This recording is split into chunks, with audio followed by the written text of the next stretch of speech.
5.2.2 La parroquia Comunidad de Comunidades, número 170. Entre las comunidades eclesiales en las que viven y se forman los discípulos misioneros de Jesucristo, sobresalen las parroquias.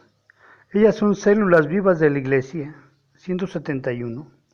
Todos los miembros de la comunidad parroquial son responsables de la evangelización de los hombres y mujeres en cada ambiente. El Espíritu Santo que actúa en Jesucristo es también enviado a todos en cuanto miembros de la comunidad, porque su acción no se limita al ámbito individual, sino que abre siempre a las comunidades a la tarea misionera, así como ocurrió en Pentecostés, Hechos 2, 1 al 13. 172.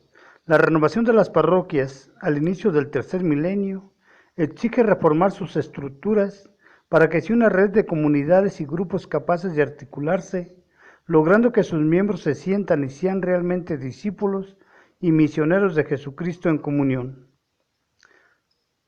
Número 174.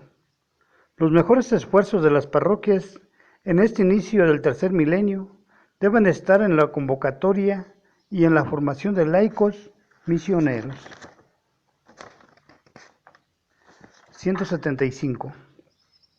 Siguiendo el ejemplo de la primera comunidad cristiana, Hechos 2, 46 al 47, la comunidad parroquial se reúne para partir el pan de la palabra y de la Eucaristía y perseverar en la catequesis, en la vida sacramental y en la práctica de la caridad. En la celebración eucarística, ella renueva su vida en Cristo. La Eucaristía en la cual se fortalece la comunidad de los discípulos es para la parroquia una escuela de vida cristiana. En ella, juntamente con la adoración eucarística y con la práctica del sacramento de la reconciliación para acercarse dignamente a comulgar, se preparan sus miembros en orden a dar fruto permanentes de caridad, reconciliación y justicia para la vida del mundo. Inciso A. La Eucaristía, fuente y culmen de la vida cristiana, hace que nuestras parroquias sean siempre comunidades eucarísticas que viven sacramentalmente el encuentro con Cristo Salvador. Ellas también celebran con alegría. Inciso B. En el bautismo, la incorporación de un nuevo miembro a Cristo y a su cuerpo, que es la Iglesia. Inciso C. En la confirmación, la perfección del carácter bautismal y el fortalecimiento de la pertenencia eclesial y de la madurez apostólica. Inciso D. En la penitencia o reconciliación. La conversión que todos necesitamos para combatir al pecado, que nos hace incoherentes con los compromisos bautismales. Inciso E. En la unción de los enfermos, el sentido evangélico de los miembros de la comunidad seriamente enfermos o en peligro de muerte. Inciso B. En el sacramento del orden, el don del ministerio apostólico que sigue ejerciéndose en la Iglesia para el servicio pastoral de todos los fieles. Inciso G. En el matrimonio, el amor esponsal que como gracia de Dios germina y crece hasta la madurez, haciendo efectiva en la vida cotidiana la donación total que mutuamente se hicieron al casarse. Número 176. La Eucaristía, signo de la unidad que con todos, que prolonga y ya se presenta el misterio del Hijo de Dios hecho hombre. 5.2.3 Comunidades eclesiales de base y pequeñas comunidades. Número 179. Las comunidades eclesiales de base en el seguimiento misionero de Jesús tienen la palabra de Dios como fuente de su espiritualidad y la orientación de sus pastores como guías que aseguran la comunión eclesial. 180. Como respuesta a las exigencias de la evangelización, junto con las comunidades eclesiales de base, todas las comunidades y grupos eclesiales darán fruto en la medida en que la Eucaristía sea el centro de su vida y la palabra de Dios sea faro de su camino y su actuación en la única Iglesia de Cristo. 5.2.4 Las conferencias episcopales y la comunión entre las iglesias. 181. Los obispos, además del servicio a la comunión que prestan en sus iglesias particulares, ejercen este oficio junto con las otras iglesias diocesanas. 183. El CELAM es un organismo eclesial de fraterna ayuda episcopal cuya preocupación fundamental es colaborar para la evangelización del continente. 5.3. Discípulos misioneros con vocaciones específicas. Número 184.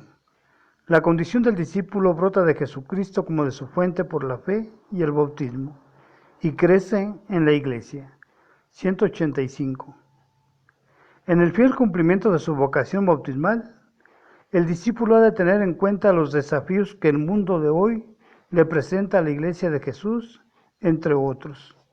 El éxodo de fieles a las sectas y otros grupos religiosos, las corrientes culturales contrarias a Cristo y a la Iglesia, el desaliento de sacerdotes frente al vasto trabajo pastoral, la escasez de sacerdotes en muchos lugares, el cambio de paradigmas culturales, el fenómeno de la globalización y la secularización, los graves problemas de violencia, pobreza e injusticia, la creciente cultura de la muerte que afecta la vida en todas sus formas. 5.3.1. Los discípulos misioneros de Jesús, sumo sacerdote. Número 186. Los obispos como sucesores de los apóstoles junto con el pontífice y bajo su autoridad.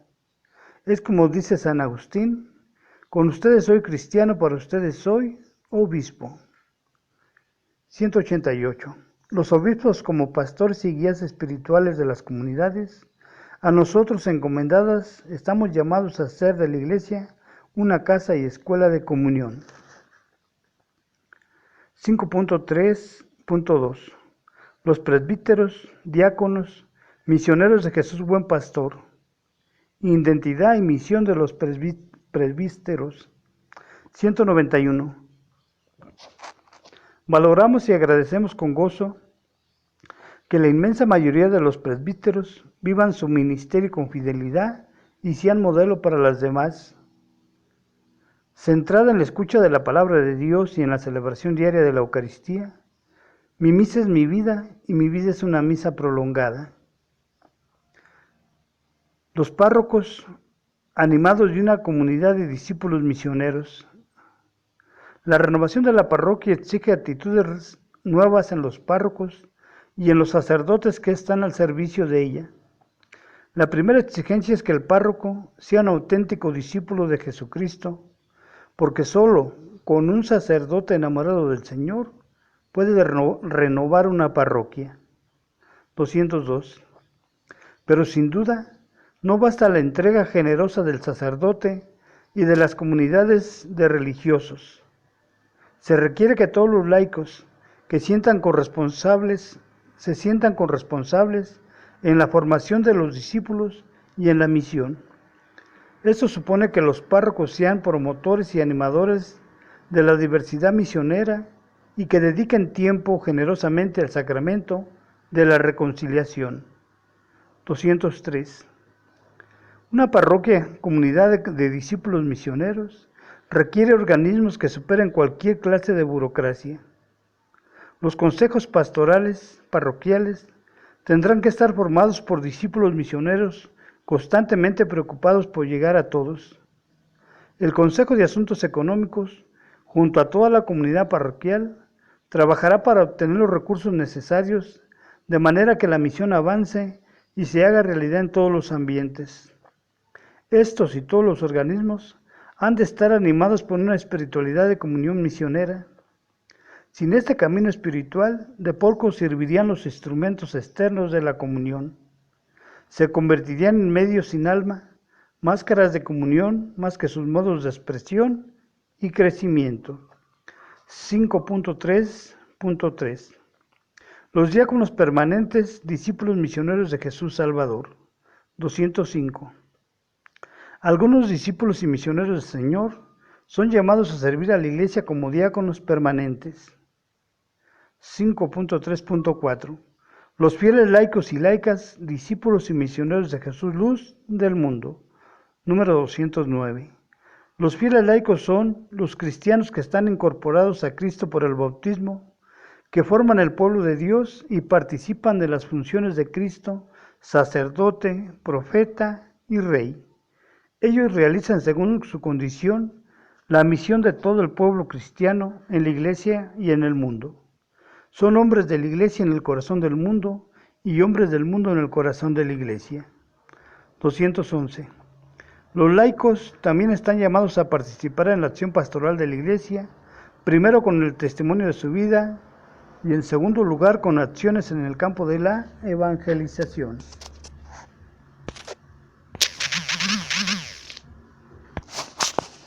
Número 212.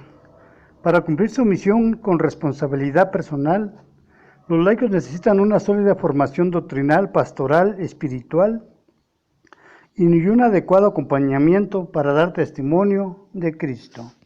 Gloria a Dios.